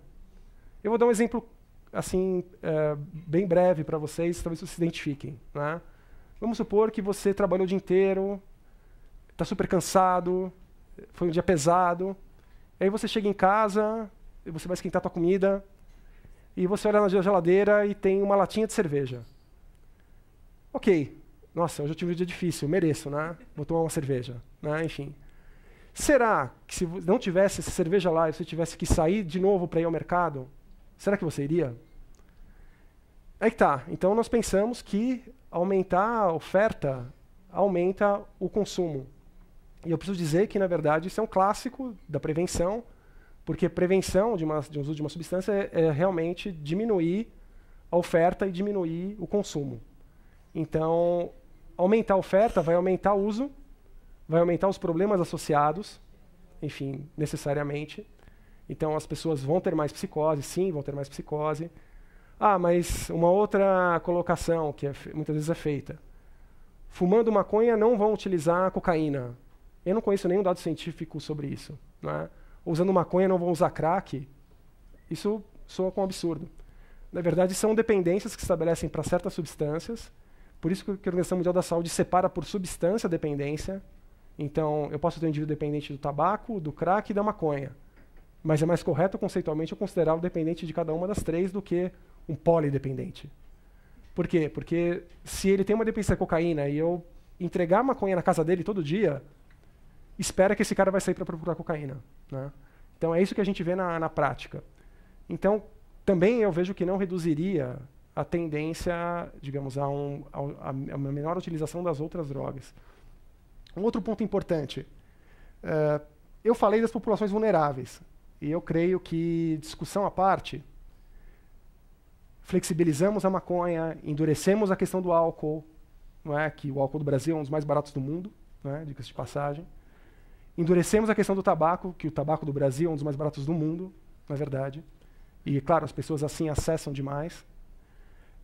Então, onde nós nos situamos em relação a isso? Mais uma coisa fundamental, se nós, como sociedades, num amplo debate, decidirmos que o Brasil tenha leis mais flexíveis, mais assim, descriminalização, leis para a produção, leis para o consumo, enfim, nós precisamos continuar protegendo as populações vulneráveis. É o que eu citei, adolescentes e pessoas com predisposição individual a desenvolver transtornos associados. E isso é muito difícil quando você aumenta a oferta da droga. Eu li recentemente um estudo de que nesse estado, que é o Colorado, que recentemente legalizou o uso recreacional também da substância, até 70% dos adolescentes que usavam maconha dizia que haviam obtido a maconha com um adulto que tinha ido comprar no lugar oficial. Veja, então, se você tem mais a droga circulando, vai chegar mais também no adolescente, é muito mais difícil controlar. Então, se nós decidirmos flexibilizar a lei, nós vamos ter que nos virar para proteger essas populações. Eu creio que esse é o fator essencial. Só vale ressaltar que aproximadamente 90% dos indivíduos que vão comprar maconha nos Estados Unidos para uso medicinal, lembra das indicações que eu falei, são caras entre 30 e 40 anos que vão por dor nas costas. Então, dá para imaginar, é um medicinal, né? Enfim, infelizmente, eu tenho alguns colegas que, enfim, ou estão nos Estados Unidos ou voltaram de lá e torna-se realmente um grande comércio. Enfim, se criou um novo mercado de drogas que, claro, nós temos que pensar sobre as consequências disso. Nós queremos mais uma droga no campo das lícitas? Eu acho que nós temos que avaliar todas essas variáveis.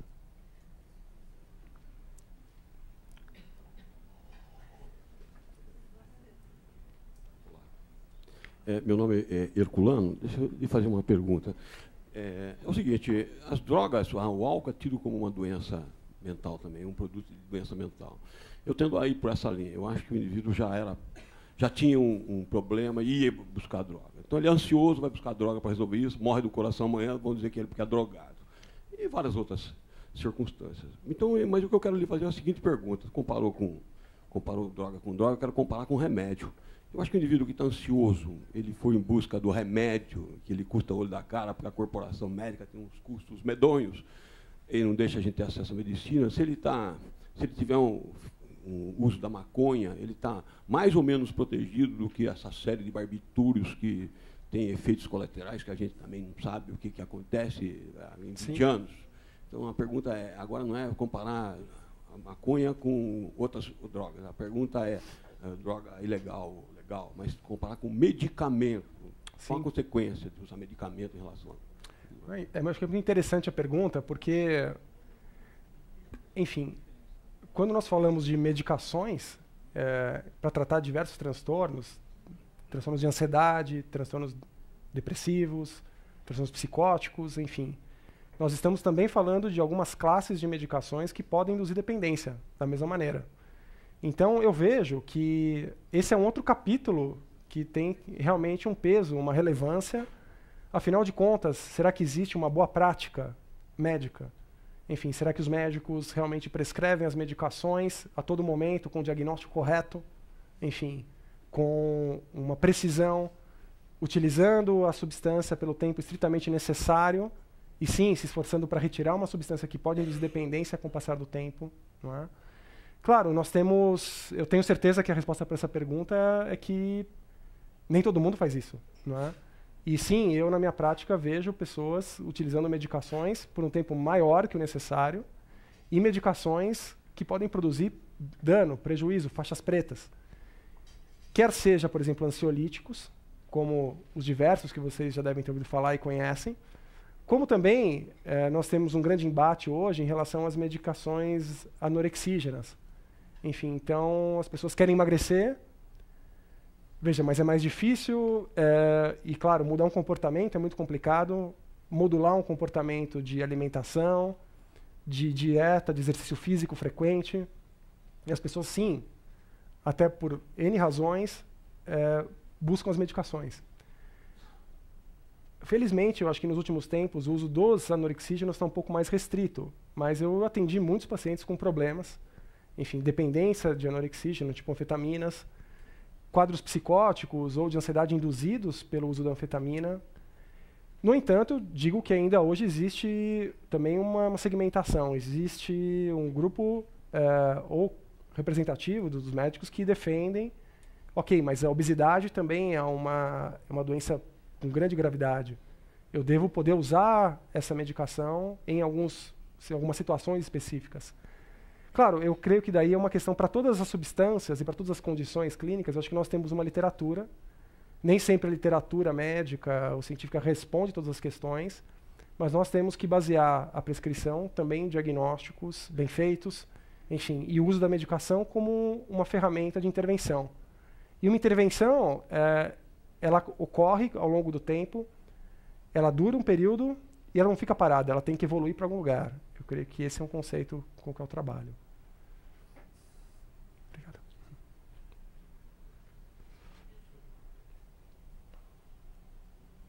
Boa noite.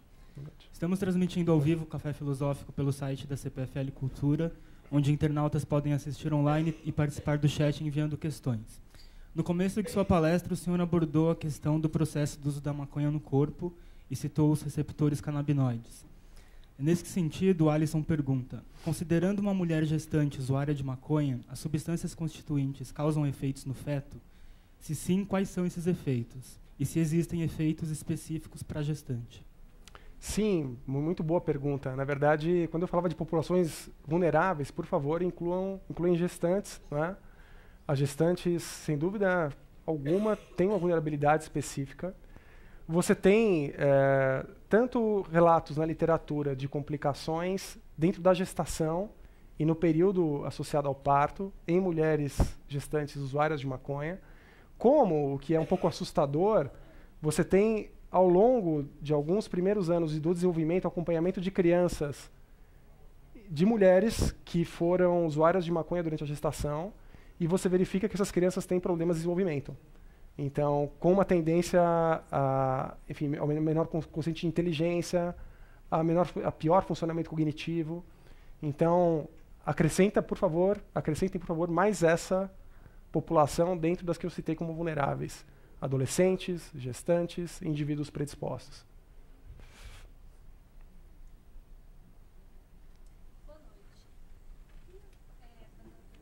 Boa noite. Eu gostei muito da sua palestra e, por isso, eu vou fazer logo 3 perguntas. Primeira, você falou que adolescentes canadenses produziam maconha de alto teor de THC. Uhum. Como é medido esse teor de THC? Segunda, é verdade ou mentira que a maconha causa impotência sexual? E terceira, sobre a população vulnerável, eu entendi que a maconha aumenta o apetite. Então, os obesos seriam mais prejudicados pelo uso da maconha, tenderiam a engordar mais ainda? Tá, interessante. Bom, então vamos lá. Em relação à primeira pergunta, como que é verificada a proporção de THC? Nós temos testes laboratoriais específicos que conseguem identificar qual que é a fração de massa daquele preparado de maconha que justamente corresponde ao THC. Como eu citei, sempre esse número ele é apresentado em porcentagem. Então, como eu disse, nós temos, no passado, tendência à produção de maconha menos potente, 3 a 4%, e hoje, 15%, como foi legalizado no Uruguai, ou 20%, ou até mais em algumas circunstâncias. Então, há um esforço das pessoas que produzem para produzir, sim, esses substratos mais potentes. Isso realmente ocorre. Outra pergunta fala a respeito... Eu vou começar pela de obesos primeiro, não é? Então, fumar maconha, pelo efeito indutor do apetite que é gerado, poderia produzir, enfim, um aumento do peso? Sinceramente, eu não conheço estudo que demonstre isso ainda, não é? Eu acho que até é uma questão científica passível de investigação. Da minha experiência clínica, os usuários de maconha que procuravam tratamento para dependência não tinham efetivamente uma tendência à obesidade. Eu não consegui verificar essa associação de uma maneira assim muito lógica. Então, eu creio que é algo que deva ser melhor pesquisado. Eu acho que a literatura científica, nesse aspecto, ainda não tem uma resposta, se predisporia ou não. A terceira, que no caso era a segunda, se refere a qual é o efeito da maconha em relação à libido, ao interesse sexual. E aí, na verdade, você tem diversas possibilidades. O uso da maconha e o efeito agudo da maconha podem sim ter um efeito, podem sim ter uma ação produtora ou de aumento de libido. Então, você tem relatos de, sim, aumento da libido, você tem relatos de prolongamento do tempo de relação, de maior prazer na relação sexual. Então, todos esses relatos estão presentes. Agora, eu realmente, um estudo que cite, assim, de uma maneira crônica, os efeitos da maconha sobre a performance sexual, é algo que eu não conseguiria citar, que não tem alguns viés metodológicos. Então, é uma questão que ainda não fica muito clara se o uso da maconha no longo prazo poderia ser associado à impotência, por exemplo. Eu tenho uma tendência a pensar, como eu falei, se na fumaça da maconha você tem carcinógenos, assim como você tem na fumaça do tabaco, eu teria uma tendência a pensar que o efeito vascular que se produz também para a maconha pode ser prejudicial com o uso frequente e pesado no longo prazo. Mas, como eu disse, até pelas dificuldades metodológicas, nós ainda não temos uma maneira de separar isso tão bem. Esse efeito agudo, não é, indutor da libido, esse efeito agudo como afrodisíaco, entre aspas, na verdade, sim, esse é comprovado. Agora, o crônico de perda de libido, ou crônico mesmo de impotência, esse nem tanto. Obrigado.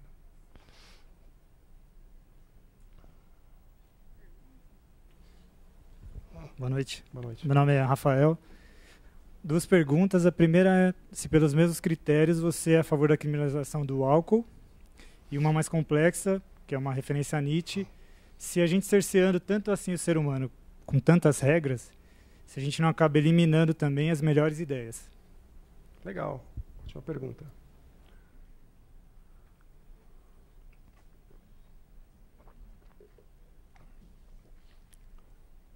Eu sou a favor de um amplo debate que eu acho que ainda não ocorreu na sociedade brasileira, no sentido de calibrar as nossas leis para álcool e drogas.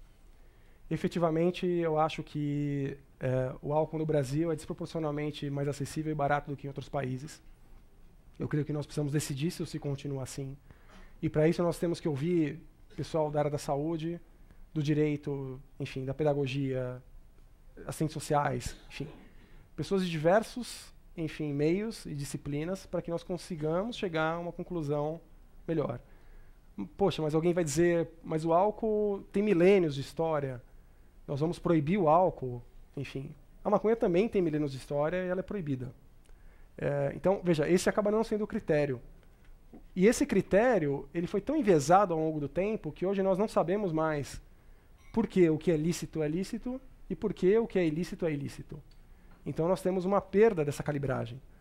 E eu acho que nós precisamos voltar a discutir isso em alto nível para justamente produzir essa calibragem e, consequentemente, ter uma lei que se adeque para as nossas necessidades. Na verdade, eu vejo a lei como uma maneira, enfim, de nós vivermos melhor e termos uma sociedade mais evoluída, não é, e melhor.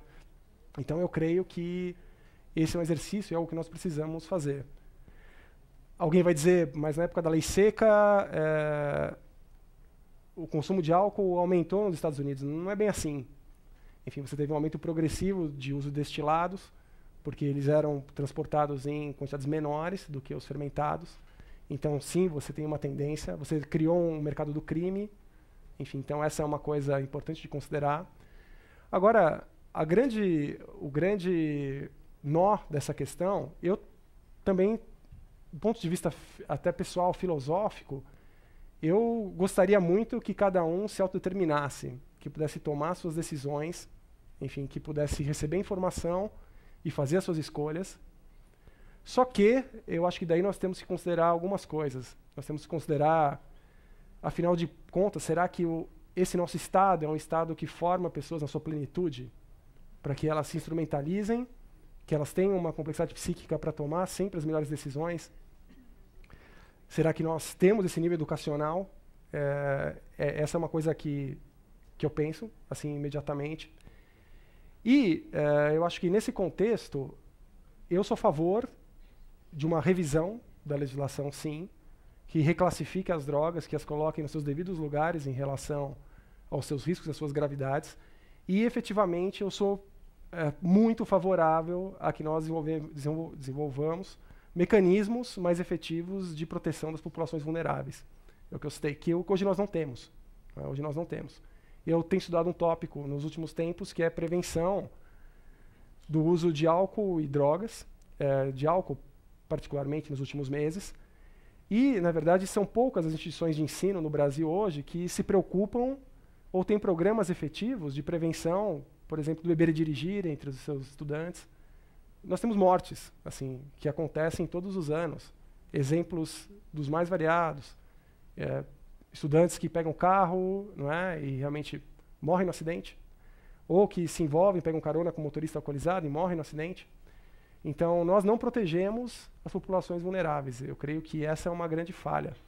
Então, nós temos que ter legislações, de certo modo, oferecer esse espaço, sim, para a escolha do indivíduo, na minha opinião, o máximo possível, dada a nossa realidade brasileira, mas nunca deixando de proteger essas populações.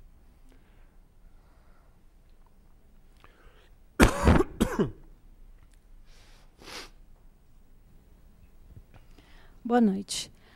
O Rivotril, ele é um dos remédios mais vendidos no Brasil e a indústria farmacêutica, como a gente sabe, tem uma grande participação em várias decisões do mundo, sem ser muito persecutória, achar que a indústria farmacêutica decide tudo, mas é uma empresa muito forte. E se uma pessoa tivesse, para tratar a ansiedade, em vez de comprar ou para insônia, em vez de usar um Rivotril, tivesse um pé de maconha na sua casa, isso também não tiraria uma grande fatia da indústria farmacêutica, levando em conta esse mundo, né, essa sociedade que a gente vive? Assim, como você vê isso?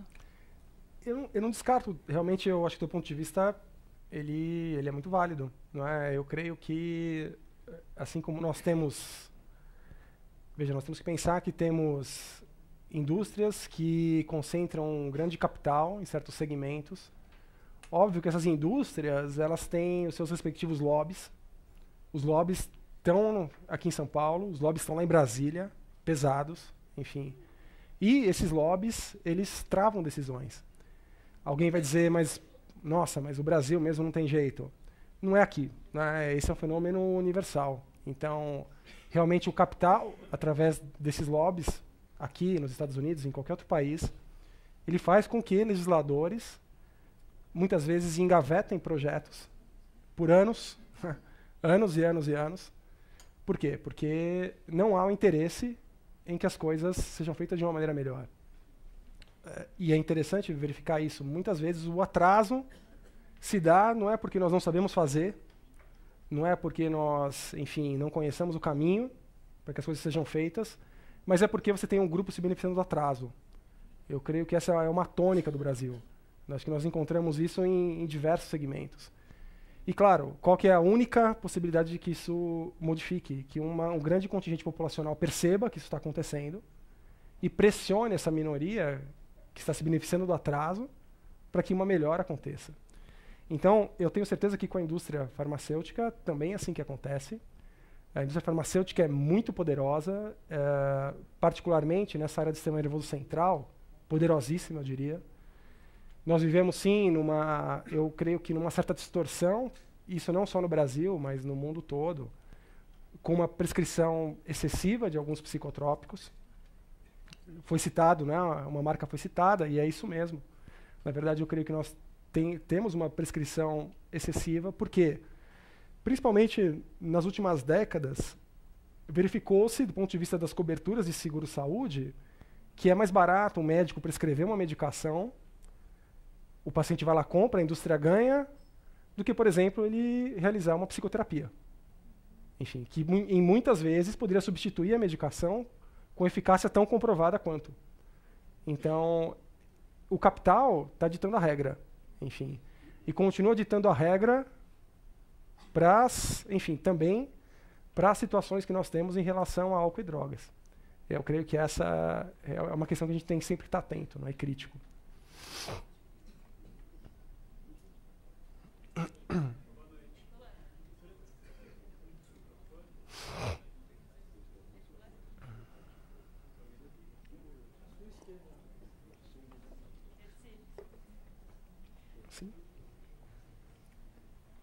O senhor citou algumas populações vulneráveis, dentre elas os adolescentes, e relacionou ao fato sobre o não desenvolvimento completo do cérebro. Não ficou claro para mim de que ponto de vista você está falando, se era do ponto psíquico, fisiológico, anatômico, ou se é uma combinação destes. Boa pergunta. Eu creio que, sem dúvida nenhuma, a combinação deles. E é importante dizer, apesar, o grande nó da minha especialidade, até do ponto de vista filosófico, é essa cisão mente e corpo. Enfim, se eu tenho um cérebro não desenvolvido, eu tenho um psiquismo não desenvolvido. É uma equação indissociável. Consequentemente, eu tenho ainda um adolescente em desenvolvimento. Óbvio que vai ser alguém curioso, alguém que busca novidades, alguém mais impulsivo, alguém com menor grau de tolerância à frustração. Consequentemente, esses traços de comportamento que têm a ver com esse cérebro menos desenvolvido colocarão esse adolescente em situações de maior risco de consumo da substância. A nossa preocupação é que esse adolescente, nessa circunstância, vá consumir a substância e ele não vá continuar nesse processo de amadurecimento cerebral até se tornar alguém com um psiquismo mais típico da idade adulta, que é alguém que pondera antes de tomar alguma decisão, que é alguém que vai ficando cada vez menos impulsivo, que é alguém que perde, né, esse senso de uma busca por recompensa e busca por novidade. É só vocês lembrarem se era diferente ou não quando vocês tinham 18 anos. Né? Enfim, alguém vai dizer, poxa, quando eu tinha 18 anos, eu virava 3 noites, né? Eu queria experimentar tudo. nossa, passou o tempo, hoje eu tenho 40 e não saio de casa mais, fico parado, enfim.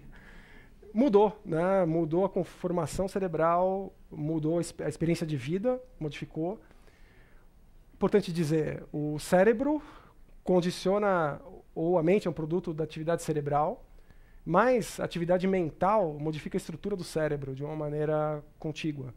Então, é um equilíbrio dinâmico entre cérebro e consciência e mente. Então, o adolescente ele é vulnerável em todos esses aspectos. Óbvio que, se vocês são pais de adolescentes, algumas recomendações existem. Os adolescentes não podem ser soltos para conhecer o mundo, na minha opinião, de uma maneira sem nenhum cuidado, não é? Sem nenhuma precaução, sem nenhum acompanhamento. Você não pode antecipar decisões ou coisas da idade adulta em pessoas que não têm idade adulta ainda. Enfim. Alguém dizia, mas eu sempre pensei, quando meu filho fizer 18 anos, eu vou colocar ele no apartamento, ele vai morar sozinho. Será que esse menino tem maturidade para morar sozinho? Será que ele não vai se prejudicar com essa exposição excessiva? Então, aí tá. Eu acho que nesse aspecto talvez seja... Essa é a arte, não é? É educar, propiciando o conhecimento do mundo, do entorno, para esse adolescente, tentando filtrar as influências nocivas ou as coisas que seriam prejudiciais para que essa pessoa conseguisse seu pleno desenvolvimento. Às vezes ele vai ficar de bico, adolescente fica de bico, fica descontente, mas é importante pensar que isso passa. E o dano não cuidado, ou não cuidado, enfim, pode criar consequências que não vão passar, que podem continuar por um longo período.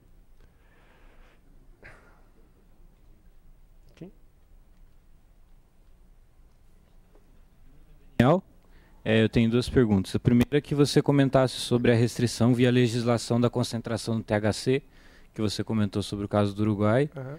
E a segunda, se existe mais modelos de coexistência da maconha terapêutica com a maconha recreativa. Entendi.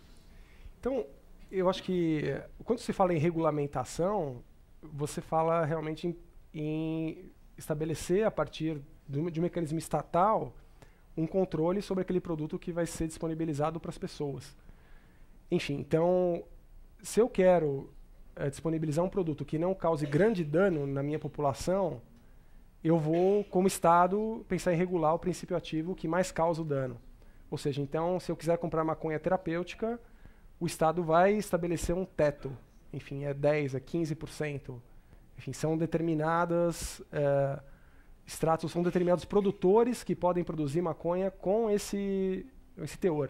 Se ele produzir mais, ele vai ser punido, né, porque ele saiu realmente daquela faixa que era permitida.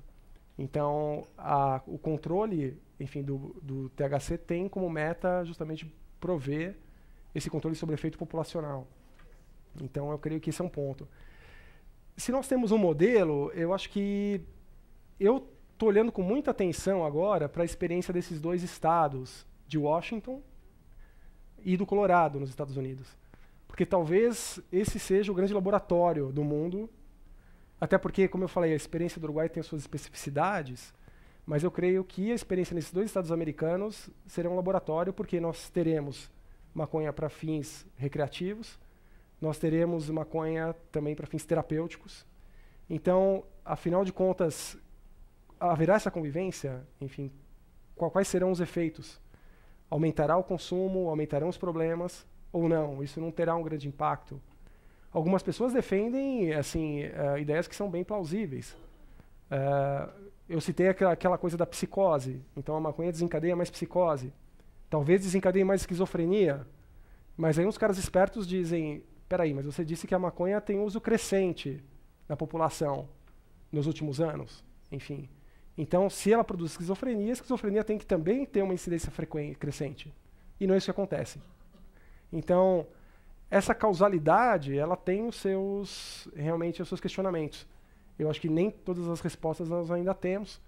Mas, via de regra, o que eu esperaria, que parece que são alguns dados preliminares que vêm desses países, enfim, desses estados, são: as pessoas continuam comprando de traficantes, não desmontou o tráfico, as pessoas usam mais, os adolescentes acessam mais a maconha.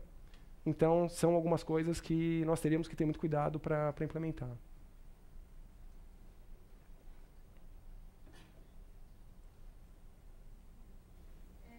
quando você fala sobre a questão da educação, né, e quanto de informação a gente pode dispor aí para fazer essa escolha para o uso. A semana passada o professor lembrou a questão dos jogos universitários, principalmente da medicina. Como é que a gente consegue pensar isso, então? É difícil, porque a prevenção é uma coisa que acontece de uma maneira um pouco mais complicada do que boa parte das pessoas pode pensar. Por exemplo, se eu decido fazer um trabalho super bonito, eu vou na escola aqui perto, vou falar, olha, toda segunda-feira eu vou vir aqui, vou juntar toda a escola, eu vou colocar uns slides super legais de dependência, eu vou falar que a droga mata, eu vou dar informações para esses adolescentes, enfim, eu vou fazer um trabalho muito bacana. Se eu só informar, assim, se eu só der informação, se eu só assustar, se eu só dizer que a droga mata, os estudos mostram que o efeito é totalmente nulo. Só acessar a informação não faz as pessoas usarem menos. Muito pelo contrário, em algumas circunstâncias podem aguçar um desejo de experimentação dessa substância. Então, veja, nós temos que acessar a experiência e os padrões de relações e de comportamentos desses jovens e adolescentes. Por exemplo, os adolescentes, quando entram na universidade, eles têm uma tendência a achar que eles chegaram num novo lugar e que ali naquele ambiente as pessoas bebem mais, que usam mais drogas e que se expõem muito mais ao risco. Consequentemente, eles têm uma tendência a calibrar o próprio comportamento de acordo com as referências que eles têm, as normas percebidas. Então, eles tendem a começar a beber mais, a usar mais drogas, a se expor mais ao risco. Só que isso é uma mentira, na verdade. Porque o adolescente, quando entra na universidade, ou mesmo quando está no ensino médio, ele superestima o quanto o seu amigo usa. Ele acha que o seu amigo bebe mais do que ele bebe na verdade. Porque isso é muito fácil de ver. É só ver o que ele acha e perguntar para o amigo o que ele bebe de verdade. Eu fiz um estudo com isso e realmente a diferença é grande. Então nós temos que corrigir essas percepções distorcidas, essa é a primeira coisa. Nós temos que assim, desvincular do jovem a ideia de que beber é associado a sucesso, a popularidade, que beber é associado a ocupar um papel proeminente no grupo, que beber é associado a relaxamento, a facilidade de se relacionar com o outro numa relação, bem como ele tem que começar a perceber que beber demais faz ele não funcionar bem na manhã do dia seguinte. Ele perde a aula, ele vai pior. Isso começa, com o passar do tempo, a calibrar esse uso, e ele começa a diminuir o uso. Outra coisa, você ensina técnicas comportamentais mesmo. Então, José, me fala quais são os seus amigos. Eu tenho o André, o Felipe e o outro, enfim. Então, como é quando vocês saem? A gente começa, passa uma rodada, passa outra rodada, passa outra rodada. Enfim, eles vão bebendo e eu vou com eles. Né? Primeira coisa, desincronize o seu consumo do uso dos seus amigos. Eles não vão gostar menos de você porque você não bebeu junto com eles em todas as rodadas. Tudo isso pode parecer muito óbvio, mas para o adolescente isso é muito valioso. Né? Na verdade, eles sim pensam-se julgados pelo outro. Eles se pensam mais ou menos aceitos. Se eles não bebem em conjunto com esse grupo, eles podem sim ficar destacados. Então, é necessário um trabalho amplo e que esse sujeito também conheça os limites do seu corpo. Que ele saiba o quanto ele pode beber para ainda, enfim, não ter uma consequência severa disso. Ele pode misturar com água, ele pode beber mais lentamente, ele pode comer alguma coisa. Então, são todas coisas que programas de prevenção sérios fazem em vários lugares do mundo. Que no Brasil não. Né? Enfim, então, é uma deficiência que nós temos.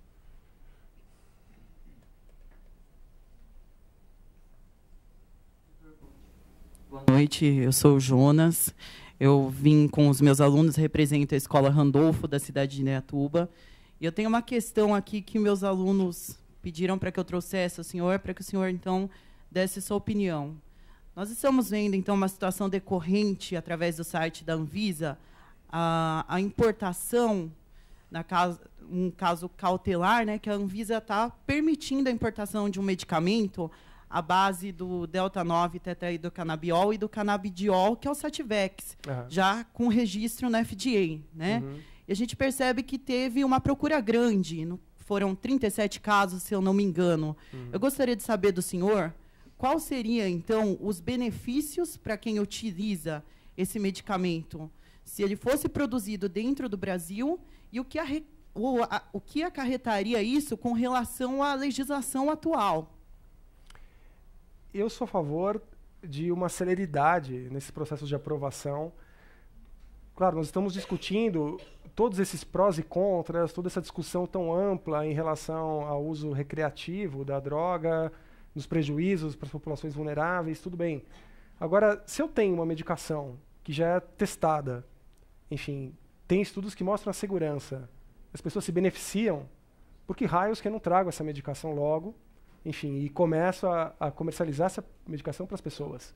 Enfim, eu não vejo razão para que isso não aconteça. Aí que tá, nós precisamos, em relação a isso, talvez dirimir um pouco da confusão que existe. Por exemplo, dessa medicação que foi citada, uma das primeiras manchetes que eu vi nos jornais, Anvisa deve liberar medicação à base da maconha. Veja, para os conservadores, isso é uma coisa, é como se fosse um golpe, enfim. Que sentido faz falar em maconha para se falar de uma medicação, enfim, cujo princípio ativo é extraído no laboratório, que é um comprimido, enfim. Então, isso gera uma grande confusão na cabeça das pessoas. Isso não tem nada a ver com o uso recreativo da droga. Isso é um fármaco eficaz que pode sim trazer benefício para as pessoas. Então, eu sou a favor que isso se destrave, que nós tenhamos uma celeridade nesses processos e não uma lentidão maior do que existe para outros fármacos, inclusive.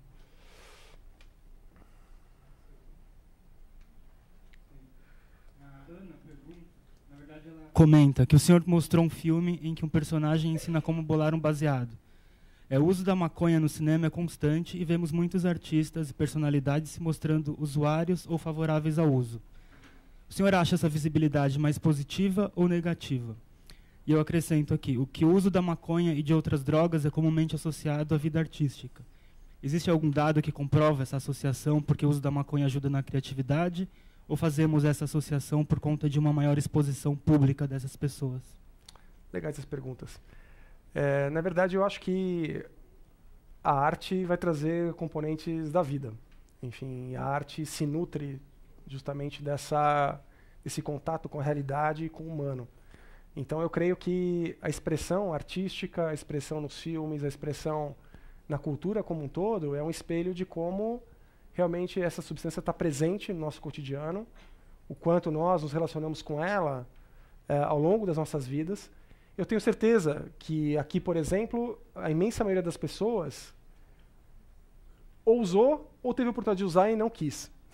Esse é o panorama mais frequente. Então, ou uma coisa ou outra. Talvez uma minoria das pessoas dirá, não, eu nunca tive nem de perto a oportunidade. Enfim, os meus amigos nunca passaram nem perto disso. Eu sempre fiquei tão fora que eu nem conversava com pessoas que eram usuárias. Então, veja, é muito difícil que isso aconteça, considerando o grande contingente populacional que usa. Então, eu creio que esse é um ponto importante. Agora, uma outra coisa legal de citar é justamente essa questão da criatividade.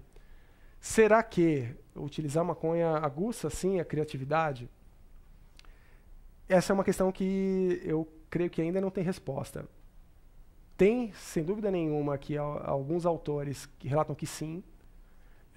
Eu já li alguns ensaios muito interessantes de que o uso da maconha produzia determinados insights, ou seja, uma capacidade de associações, de memórias, de percepções, de emoções, que no momento da intoxicação eram extremamente reveladoras e interessantes para as pessoas que as experimentaram, enfim. E que algumas dessas pessoas, sim, no momento da intoxicação, colocaram aquilo no papel, leram no dia seguinte e acharam que era uma coisa ainda interessante. Outra linha, não, defende que o que se produz na intoxicação é uma coisa que necessariamente vai ter um componente diferente ou não vai resistir ao teste de realidade do dia seguinte. Então, se eu fumo maconha hoje, posso pensar várias coisas que me parecem geniais, né? Posso gravar o que eu estou falando, mas vou ouvir amanhã de manhã e vai ser um monte de bobagem, né? O que eu acredito? Eu acredito que tem pessoas que relatam que o seu processo criativo passa por isso e tem pessoas que relatam que o seu processo criativo não passa por isso. De qualquer maneira, muitas pessoas que produziram já obras notáveis, como algumas das que eu citei, relata que eles não escreveram sob efeito da maconha, mas aquela vivência de alteração de consciência que a maconha produziu os levou a conseguir, em períodos posteriores, se observar de uma maneira diferente, modificar a percepção sobre certas coisas e, com isso, produzir algo que eles consideram muito interessantes e foram muito bem aceitos. Então, intoxicado, nunca, mas talvez a mudança e a experiência, talvez sim, produzindo alguma coisa de uma vivência artística diferenciada.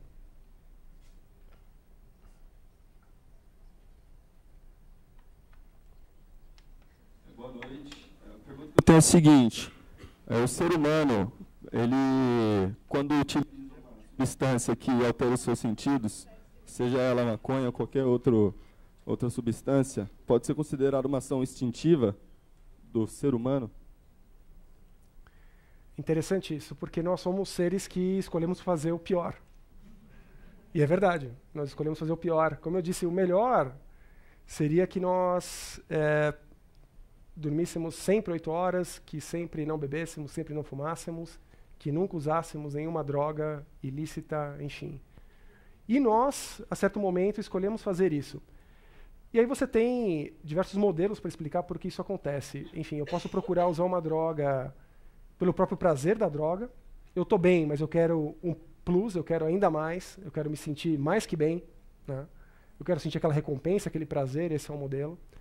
Você tem um modelo de pessoas que usam uma substância dentro daquela proposta, como eu citei, de automedicação. Então eu me sinto ansioso, eu tenho uma dificuldade, por exemplo, uma fobia social, eu não consigo estar no ambiente público, não consigo me expressar de uma maneira que eu me sinta bem, mas se eu passar no bar e beber uma dose, ou se eu fumar maconha, eu vou conseguir até conviver socialmente. Então você tem também esse tipo de desfecho. Por uma razão ou por outra, as pessoas procuram utilizar uma substância. Ou seja, será que a certo momento nós, seres humanos, precisamos quebrar um pouco essa linha, essa retidão, essa coisa da realidade concreta, do ponto de vista como ela se expressa, esse tecido da realidade, que muitas vezes é duro, é difícil, enfim. E aquele momento daquela abstração, daquela alteração de nível de consciência, é um momento que acaba sendo necessário, né? O que eu posso dizer é que usar desse mecanismo com frequência, que chama recompensa, através de uma substância psicoativa, imagina que ele é uma conta bancária. Você pode acessá-lo e gastar isso algumas vezes. Agora, se você achar que essa conta está tão grande que você pode usar de maneira ilimitada, seja bebendo, fumando tabaco, usando maconha, usando cocaína, esse mecanismo, essa conta bancária vai se extinguir. E aí você se torna dependente daquela droga, tá? E essa é a grande armadilha. Eu faço algo que vai me fazer me sentir bem, depois eu já uso para não me sentir mal. E uso para não me sentir mal, e uso para não me sentir mal, e não saio mais. E sou um dependente. Então essa é a grande coisa.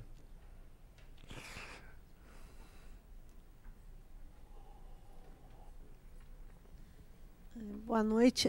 Eu gostaria, nós falamos do bem e do mal, eu gostaria de saber qual é o acolhimento que as políticas públicas dão, porque se fala muito em acolher a pessoa viciada em crack, em cocaína, e esse viciado em maconha, onde ele busca uma política pública de acolhimento que ele possa encontrar isso? Legal. Acho uma ótima pergunta também.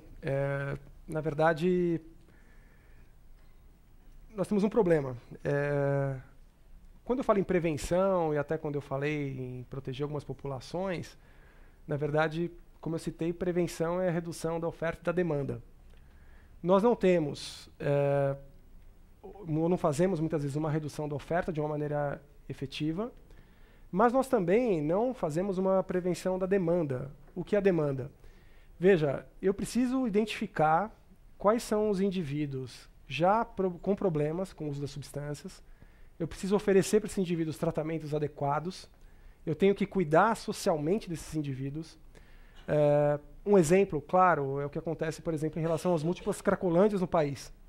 Então, nós temos múltiplas cracolândias assim, disseminadas pelo país.